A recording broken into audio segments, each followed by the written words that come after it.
อ้ยจักสิสุกหรือบ่เด้อขับบ่สุกก็ข้างใส่ไผ่ข้างใส่ไผ่มันสุกก่อยกับบ่ฮู้กัน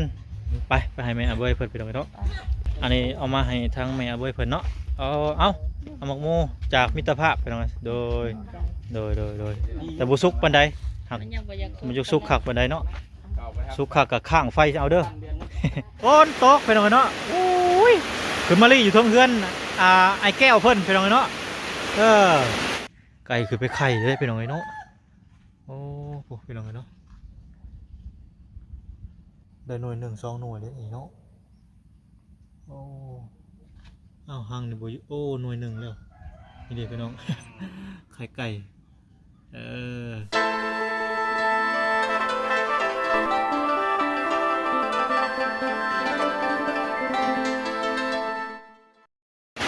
ไปน้องเนาะเปิดภาพมาตอนนี้ฝนตกไปน้องเนาะโอ้ยขึ้นมาลี่อยู่ท้องเฮือนไอ้แก้วเพิ่นไปน้องเนาะโอ้ไปน้องเลยสังกะสีอันกอกน้ำเพิ่นเนาะ อันละข้อไก่พี่น้องฝนแห้งพี่น้องเลยเข้ามามื้อนี้เนาะโอ้สายฟ้าก็อยากแห้งเลยนี่โตน้ำไหลเห็ดฮ้อนเห็ดเพาะเห็ดละโงกออกแล้วบาดเนาะต้องสายคาจนหยอดบักแห้งพี่น้องโอ้สายไหล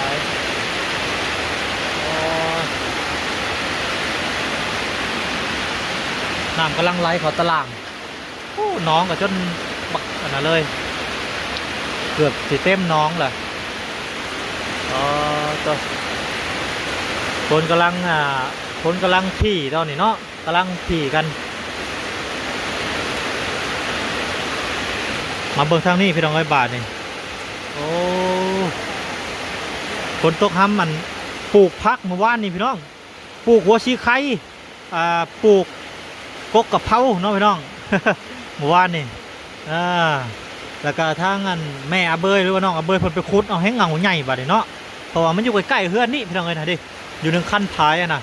ท้ายไปเอาก็ได้ใบกะเพราน่ะเอามาปลูก FC เพิ่นก็แนะนำแบ่งน้องอาเบยนี่เด้อบ่เป็นหยังพี่น้องน้องอาเบยเพิ่นไปเอามาแล้วบ่ฮู้ว่าแม่เพิ่นหรือน้องเพิ่นไปเอาเนาะบักหลายเนาะมาปลูกบักใหญ่เลยก็เป็นพระอีตู้เนาะพี่น้องเดี๋ยวบัดจะน้อยนี่พ้นเศร้านี่เนาะให้ทางอาเบยหรือว่าแม่อาเบยเพิ่นนี่มาเอาพระอีตู้นี่พี่น้องเด้อนี่กำลังใหญ่ขึ้นพี่น้องฝนตกห้ำใส่ฝุ่นเนาะใส่ฝุ่นไผ่ฝุ่นขี้ไก่ฝุ่นขี้เป็ดมีต้นกะเพราอีกต้นนะฮะพี่น้องดีเด้ต้นกะเพราก็มีฝนตกมันนี่บ่ต้องหดน้ำนี่ก็เป็นผักแวนเนาะพี่น้องผักแวนแม่เบยเพิ่นแบ่งให้ดีเด้ฝนตกแห้งพี่น้องเลยตอบโบเรกะลี่อยู่ในกระตอบกระแตบเพิ่นแล้วพี่น้องเนาะ เพราะว่าฝนตกแห้งแห้งเลยมืดครึ้มมาเลยนี่น้ำไหลแห้งเลยมาเบิ่งทางต่อบัดพี่น้องเลยเนาะน้ำไหลลงนี่เบิดเลยโทษเป็นจากคลองเลยนี่เนาะ เป็นน้ำคลองแล้วพี่น้องไอ้บ้านน้ำไหลทางนี้เนาะ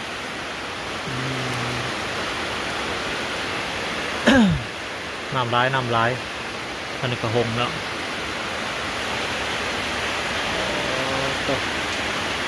โอ้ดิมาเบิ่งกันเนาะพี่น้องว่ามันตกจากนาทีพี่น้องเนาะตอนนี้ก็ได้อยู่ประมาณ5 นาทีพี่น้องเนาะ6 นาทีมันตกมาเนี่ย5 นาทีแล้วพี่น้องเลยเริ่มสิยุดเศร้าแล้วเนาะพี่น้องเนาะได้อยู่ประมาณ10 นาทีพี่น้องตกบ่โดนเนาะตกบ่โดนแต่ก็แห้งพอน้ำไหลอยู่ได้เนาะพอได้หดพักหดหญ้าหดต้นหัวชีไข่ต้นกะเพราพี่น้องเลยเนาะเศร้าแล้วแต่ยังหยิบอยู่พี่น้องเลยมืดไปพุ่นแหละตกไปทางพุ่นเนาะสวัสดีบ่พรพ่อมาตรวจเบิ่งไปได้บ่พรที่หลายคนกับคนตกคนว่ามาเบิ่งดูคนว่าหัวบ่กับหัวนั่นมันเนาะหัวบ่หัวเนาะหัว3 จุดหัว3 จุดบ่เดือนนี่ 1นี่เนาะ สองสามสี่ สอง สี่จุดตัวนี้ 3 4จุดตะพุ่นบ่ เดี๋ยว โอ้ทางนั้นเนาะ อืม เฮ็ดจังได๋พี่น้องเนาะก็นี่แหละก็บ่ฮู้ว่ามันหัวบนได้บ่พอดแก้ไขบ่ได้บ่มันหัวนี่ใช้มันบ่อนมันตะปูบ่มันหัวบนได้บ่ อ๋อ ใช่ พอดคือว่ามันหัวอยู่ เขาเอิ้นสันหลังคาเดียวหน่อยเด้ ๆสันบ่ เออ มันเป็นได้สัน นี่เลยเบิ่งว่าแต่ข้าแบบคนสากของมันน่ะมันมาตามร่องไม้นะ แม่นบ่ อืม โอ้ ฮู้แล้วว่ะ ฮู้แล้ว อันที่มันเกิดขึ้นมันเทิงเหมือนเด้ อันแม่นมันทรงมาฮ้อนนั่นแหละพี่น้อง เออ บ่บ่อันนั้นไม้ฮะเด้ต้องเอาอันน่ะแอมอีกเนาะหรือว่านี่ใดแก้ไขได้บ่ มันเป็นทรงแนวนี้ทรงแนว อื นี้ ม แต่มัน มันฮ้อนแฮงโพดบ่หรือว่านี่ใดมัน แต่ว่าเวลาฝนตกมาแล้วมันก็สีลอกมันไหลน้ำมันก็ไหล แม่น ตามพื้น ไหลตามไม้เด้ เออ ไหลตามไม้ไหลลงมาเนาะ แม่น โอ้บางทีมันก็บ่ได้หัวในหันเนาะบางทีก็บ่หัวอยู่ หัว พุ่น ในบ่อนนี่นะหัว หัวในบ่อนไม้เนาะ นี่นะมันเป็นสีแบบคนมันรอดเข้ามาเนาะ แม่นมันหลอกกับแม่นมันก็ตำไม้มาเลยหั่นเด้ นั่นแหละ ก็หลอดใหม่มาโอ้จะลงไปเบิ่งอยู่นอกเนาะอย่างเงี้ยเพิ่นมามันเบิดแห้งพุ่นบ่จักมันฮ้อน ต้องประมาณนี้เนาะ แม่นต้องแบบซ้ำนี่ สลับกันอันเนี้ยย่านมันเบิดแห้งคนนั้นแหละ อ๋อ เวลาคนลอดพื้นมันก็ลามไม่ได้เป็นบ่ แม่นอาจจะมีแนวแก้ไขอาจจะมีแนวแก้ไขอยู่มันฮ้อนแห้งพุ่น ลบนะพี่น้อง ลบเนาะต้องได้ลบใส่อืมได้ๆมาอีกพุ่นเนาะ มันรอดมันน้ำไม้ นั่นเลยมันจะเปียกก็ทั้งพื้นเลย มันจะเปียกในไม้มันนี่ดิพลมันสาดเข้ามามันหัวตามไม้เนาะ คือตัวลบนี่มันก็รอดสามารถมันก็ไล่เนาะ แมนต้องได้ไปปรึกษาสร้างอีกเทื่อหนึ่งเนาะรวยอ่ะน้องพี่น้องโอ้ตกมาอีกแล้วพี่น้องเนาะเมื่อกี้นะฮะกับเช้าเพราะว่ายามฝนพี่น้องเนาะห้ามฟ้าห้ามฝนบ่ได้อะไรก็สร้างเฮาเนาะมื้อนี้สงสัยฝนตกพี่น้องเพิ่นบ่มาเนาะนี่เด้สีก็5ถังเนาะพี่น้องเนาะสีไว้ทาเฮือนพี่น้องเนาะมื้อนี้ก็ฝนตกหลายพี่น้องฝนตกหนักเลยมื้อนี้เนาะเช้าแล้วก็หยุดตกแล้วก็เช้าแล้วก็ตก โอ้พี่น้องเอ้ยอากาศเย็นดีมื้อนี้เนาะพอแต่เฮ็ดเวียกบ่ได้บ่ไปหยังพี่น้องเนาะมื้อใดมันแดดมันเช้าแล้วก็สร้างเพิ่นก็จะมาทาสีพี่น้องเอ้ยโอ้เป็ดน้อยก็ได้พี่น้องเนาะบ่ได้น้อยแล้วใหญ่เด้เนาะแป๊บเดียวหนึงไหลหลังกันน้องแนงอยู่พี่น้องเอ้ยฝนตกมื้อนี้เนาะทาสีคือสิบ่ได้แล้วแหละพี่น้องเอ้ยฝนตกมื้อนี้เนาะหน่อยก็ตกหน่อยก็เช้าทางเบิ่งมื้ออื่นเนาะพี่น้องเอาเบิ่งมื้ออื่นหรือว่าตอนแรงพี่น้องเอ้ย ไก่กับปุ๊บน้องแนงเข้ามาแล้วสงสัยฝนตกฝนสร้างไปบไดมาเหมือนเนาะอย่างเลยแล้วก็เตรียมรอผาแป้นอีกเนาะพี่น้องเนาะแป้นก็ยังบ่ได้แล้วเนาะแต่ว่าแป้นแล้วมียังแล้วครบเครื่องคือสีแล้ววายุไปหน่อยเนาะอันนี้ก็มียังกับบ่ทันได้แล้วเนาะนี่เนาะพี่น้องบอกจะพนวดธรรมวัน80ก่อนว่าเป็นยังไงเนาะบอกมาเห็ดบันไดแต่ว่ามื้อนี้ฝนตกเนาะฝนตกเป็นยังไงมืดแห้งเนาะโอ้ทางใดก็มืดไปเลยเป็นยังไงเนาะสงสัยสร้างเพิ่นบ่มามื้อนี้ฝนตกแล้วก็มีอันนี้เนาะพี่น้องทรายหินกับทรายเนาะก็บ่ฮู้ว่าพอหรือบ่พอก็ท่าเบิ่งนำกันเนาะพี่น้องเนาะเทบันไดอาจสิพ่ออยู่ดอกพี่น้องเนาะบันไดปูนเพิ่นเรียบขี้เลื่อยนี่ก็มีประโยชน์ได้พี่น้องเนาะถ้าว่าป้าไว้เฮ็ดเอาไว้ทมถ่านก็ได้พี่น้องเอ้ยเพราะว่าป้าน้อยก็ทมเป็นอยู่เนาะเคยเฮ็ดถ่านคราวตะกี้พี่น้องเอ้ยเนาะแต่บ่ทันได้ออกไปใช้บุญพี่น้องเนาะช่วงเฮ็ดแรกๆพี่น้องป้าน้อยก็เคยเฮ็ดอยู่ถ่านนี่โอ้อันนี้ขอไก่โอ้ไก่คือไปไข่ได้พี่น้องไอ้เนาะโอ้โหพี่น้องไอ้เนาะได้หน่วย1 2หน่วยเลยอีเนาะโอ้นี่ห้างนี่ก็มีห้างนี่บ่อยู่โอ้หน่วย1แล้วนี่เด็กพี่น้อง ไข่ไก่ได้หน่วย1แล้ว บ่ตะเฮ็ดไม่ต้องให้ขึ้นมาไข่เลยเนาะเดี๋ยวเฮือนแล้วไปลองให้ไก่ก็ได้เดี๋ยวเฮือนอยู่แล้วเนาะคือกันกับคนอันนี้เฮือนไก่อันน่ะเฮือนคนคอกไก่คอกคนนะ ว่าแบบวลินว่าหัวกันไปหน่อยเนาะคอกไก่คอกคนไปหน่อยตัวฝนตกแห้งเมื่อกี้นี่ก็ได้น้ำไหลหลากเลยไปเพื่อนเลย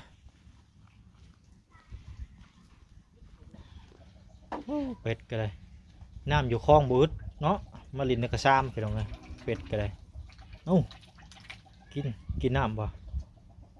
ฝนตกลินน้ำเป็ดก็ได้คนนี่งามนะพี่น้องฝนตกหนักเนาะมันลินน้ำถ้ามันยังจะนั้นกูแล้วลงไปน้องกูแล้วพี่น้องเนาะตอนนี้ที่ว่ายังลินแถวนี่อยู่เสร็จติ่งเสร็จโตพี่น้องเนาะน้องพี่น้องตอนนี้ทางบ่อน้อยก็มาแต่ตลาดจุดซุ้มเนาะพี่น้อง เอาหมกโมมาฝากทางวันเพิ่นน้องพี่น้องเนาะสบายดีเด้อวันเด้อสบายดีครับ สบายดีลูก สบายดีคนน้อยโอเคอุ้มได้บ่นี่ลองดู สิถักเซ็ต ใจเด้อวะลูก ใจเด้อว่าดู ใจเด้อ ขอบใจโดยขอบใจว่าดูขอบใจเด้อ ขอบใจเด้อลูกขอบใจเด้อว่าน้ำขอบใจเด้อ อ่านเพิ่นเว้าเนาะเป็นยังไงมาหาจัดถึงแล้วมูได้ก็วันจอยยังก็กิน พามาแตงมูให้แบ่งให้แม่เบิร์ โอเคเดี๋ยวแบ่งไปกันเลยก็ได้เอามีดมาเลย คนอยู่น้ำกันทำครอบครัว แม่น อยู่น้ำกันไปหน่อยมียังก็แบ่งกันกินเนาะคนน้อยเพิ่น เราไม่ได้เราก็แบ่งนะคะ แม่นสิมาปลาไปพี่น้องเอ้ยจักสิสุกหรือบ่เด้อขับบ่สุกก็ข้างใส่ไผข้างใส่ไผมันสุก ก่อยกับบ่ฮู้กันจักสุกหรือบ่สุก สุกวานิวสุกวานิว เอาลูด สุก โว้แดงเฉยอยากสุกวะ อยากสุกปานใดเนาะมังมูให้เด้ บ่ แม่นมังมูให้มังมูให้อันนี้พี่น้องคัก อันนี้ไปหายแม่เบิร์ ไปให้แม่อาเบยเพิ่นพี่น้องเนาะอันนี้เอามาให้ทางแม่อาเบยเพิ่นเนาะเอามังมูจากมิตรภาพพี่น้องโดยแต่บ่สุกปานใดมันอยู่สุกคักปานใดเนาะสุกคักกับข้างไฟเอาเด้อ โอเคพี่น้องเนาะไปกลับบ้านกลับซองมันพี่น้องโอ้นี่พระอีตู่เพิ่นไผไปหามานี่ฮะ คนไปพูดเอาเมื่อเช้านี่บ่โอ้ คือทางเรือวันไปคุดอีกเทื่อหนึ่งเนาะมาทางไผไปคุดแม่เพิ่นบ่ แม่เพิ่นกับคอยนี่แหละ กันไปเสาเนี่ย ทางแม่อาเบยเพิ่นไปคุดเอาผักกะเพราพี่น้องเนาะนี่เด้ ตูไทย อีตู่ไทยพี่น้องเอ้ยน้ำบาดนี่ซีบังดูไปได้สุกอยู่บ่ลองซีบังดู หวานอยู่ หวานอยู่บ่ลองดูมะม่วงไห้เด้ หวาน หวานอยู่เนาะหวานแม่นๆได้เรื่องอยู่ต้มเพียงซะนะ ไปต้มน้ำไม้ ต้มน้ำไม้เจ้าเสียได้กินเอ้ย ว่าจ้าสิเฮ็ดจังไดบอกแจ้งบอกแมลง โอ้มีเห็ดยังอันนั้นมันนี่ เฮ็ดขาว เห็ดขาวโอเคเห็ดขาว ต้มใส่มะแรงกันเนาะ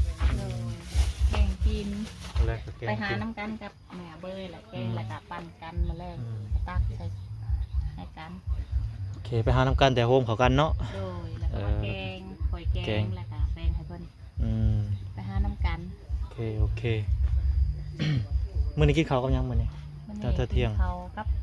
นี่ยังต้มปลาแต่เช้านี่ ต้มปลาแต่เช้าพุ่นเนาะ โดย เด้แซ่บบ่คนน้อย แซ่บ เด้อกิน กินปลากันเลยอันนี้เนาะเต็มปากกระบุบเลยแซ่บเด้เพิ่นเอาแซ่บ แซ่บแซ่บ เอากัดกิน กินลูกเบิ่งแม่จื้ออุ้ยจนเป็นหู นักรบต้องมีบาดแผลเพิ่นน่ะเนาะไปทางใดก็มีแต่บาดแผลตอนยังน้อยนี่ แม่นอน ดื้อตอนยังน้อยนี่ไผคือกัน ใหญ่จะน้อยก็อันนั้นตอนน้อยนี่ว่ามีแต่แผลเต็มหมดแหละ แม่น ใหญ่จะน้อยก็แห้งดื้อกว่าเก่าอีกเนาะแห้งบอกบ่ได้อีก ผู้แหละเพิ่นสิฮู้จักควมกับกลางคนผู้แหละเพื่อสิฮอดกลางคนเนาะบ่ไผคือกันฮอดกลางคนแล้ว น้องดื้อบ่น้อง สวัสดีเบ้ยโอ้ได้บ่กินหมกหมูไปแห่งไปกินเนาะโอ้เป็นอันนั้นเลยเป็นเพื่องเลยเนาะ กินเลยกินเป็นเปลืองเลย กินเป็นเพื่องแล้วเอากินลองดู แซ่บบ่ เช็ดสมหรือหวาน เอาใช้ขาคอขา เอาคาข้อวันนี้ตายแล้วไอ้เบย เอาสากกระเบือมาตำลง ไอ้เบยตายแล้วเอ้ากินได้เจ้าเด้อไอ้เบยตายแล้ว ไปได้หวานอยู่บ่ หวานอยู่ สมบ่สมหวานๆเนาะ หวานอยู่ อืม เอาดิเอาดิ อ่า อ่ะยายไหมลูก อร่อยบ่ ยาย ต้องขี่เห็นตอนยังน้อยไม่เท่าซื้อมาข่อยเห็นกินแต่อันใจกลางมันตัวแดงนี่ข่อยบ่กินได้ มันหวานเนาะใจมัน บ่หมองโม่ที่ว่าเขาปลูกเนี่ยโม่ใหญ่ๆน่ะข่อยบ่กินได้ กินเลยจากห้าข่อยกินจะเป็นหยังข่อยบ่ถือกับหมองโม่อันนั้นกับหมองโม่ให้ข่อยกินอยู่ คอยแต่ก่อนก็คอยบ่มักเด้ อ่า แต่ว่าคอยได้คอยเริ่มกิน อ่า มันบอกคอยบ่มักบางแตงโมเคยซื้อให้คอยก็บ่กินแต่ว่าคอยไปได้อันนี้ลูกอันนี้เนี่ยคอย เอ มา อ กิน มากินเนาะ ก็กินเลยปันเดียวนี้ กินเลย ข่อยกินแต่หมองโม่ให้หมองแต้งให้เท่านั้นแหละหมองโม่ซื้อนี่บ่ได้ว่าตั้งประมาทดอกไผใช้บ่ได้ซื้อก็บ่กินข่อยกินแต่หมองโม่ให้นี่แหละคือแบบนี้นะ คือว่าแฮนกินแต่อันนี้บ่ลูก กินแต่แนวหวานมันเอ้ากินรถให้เพิ่นกินรถเอ้ กินลูก อืม แซ่บ แซ่บอืม อืม เพิ่นก็กินจังเนาะหวานอ่ะน้องพี่น้องหันมาทางพี่บาทนี่อ๋อโตเฮ็ดไปยังเด้ขมุกขมุมกันอยู่เนาะสบายดีเด้อสบายดี โอ้ทางบ่าวบัวเนาะพี่น้องเอายังได้บ่าวบัวมาให้ทางอเบยเพิ่นนี่เนาะ ครบทุกอย่างพลปลูก โอ้พลปลูกบ่ โอ้พักนั่นพักเสริมเนาะแม่นบ่ เสริมว่า แม่นบ่ คิดว่าผักสลัด โอ้เอาผักสะระแหน่บ่จะเอิ้น ทางไทยว่า อ๋อ ไทยเพิ่นเอิ้นผักสะระแหน่เนาะ แล้วผักเคาะความลาบคือกันนั่นแหละ แม่นโอ้มีต้นยังอันนี้ ต้นมะเขือ ต้นมะเขือเนาะ หวานมะเขือแซ่บมะเขือ ไงในบักเกลือนี่ แหมคนปลูกแล้วพี่น้องจังหน้ากะสีแป้งให้ทางเรือวันเนี่ย โอ้คือทางอันบ่าวบัวมานี่เอาเครื่องปลูกมาให้สองทานเพิ่นเนาะ แม่ มะเขือแหน่แล้วก็ต้นยังอันน่ะ โหระพา อ๋อบัวละพาเนาะ เป็นแล้ว โดย สบายดี สบายดีมาจนลืมสบายดีพี่น้องเนาะ เพราะว่าสบายดีเบิดมื้อ สบายดีวัดมือเนาะ มื้อนั้นก็สบายดี อันบ่สบายดีก็ตาม แล้วแกดองกระเดียเนี่ย อืมโหดร้าย พี่น้องเนาะมีกันได้ มันสิเมาน้ำเลยฮะ ผมเมา ตอนกับฝนตกแหละมื้อแรงนี่ นี่มันนี่พ่นมันตกมันเป็นปลูกอะไรมันก็เป็นเบิด เขาจะปลูกหยังติดมือนี่ ให้แม่ ติดกระล่างก็เป็นเนาะ ตายแล้ว คิดว่าเป็นป่ะ ลมอีหญิงอังยา เป็นขอยคิดว่าเป็น เป็นเนาะ เพราะว่ายามฝนนี่อาจสิเป็นอยู่เนาะ สบายพี่น้อง อะไรป่าบริยีกระโต้น เอาน้ำอาหารเลยบ่น่ะโอ้ โอ้ยป่านหาสิกินกับใครแน่หรอก ก็บุยบ่รังบุยเด้อ